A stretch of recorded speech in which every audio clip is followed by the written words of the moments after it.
కి పిచ్చి తెంగిందా నీకు? నీకు అమ్మాయిలు కావాలంటే వాళ్ళతో అంత సీరియస్ కాదు ఒక మనిషి మీద జోక్ అయితే ప్రాంగణ నీకు అట్లా చేయాలనిపిస్తే నువ్వు వాడైతే చెయ్యకు, నీ అడిగితే నువ్వు చేసుకొని పో.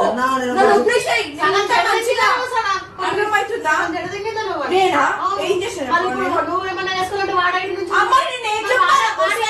ఒక్కసారి 2 సార్లు 100 సార్లు వస్తాయి. ఎన్నిసార్లు పట్టించుకోవాలి నేను? ఏం పిచ్చి పుట్టానా ఇరి పుట్టానా నేను? బుద్ధుండాలరా ఆ పిల్లని కోసం ఆ ఇడనే బతుకుతుంది. నువ్వు అనుకుని నువ్వే దాని లైఫ్ అనుకుని బతుకుతుంది. నువ్వు ఇంకొక పిల్లల జీవితం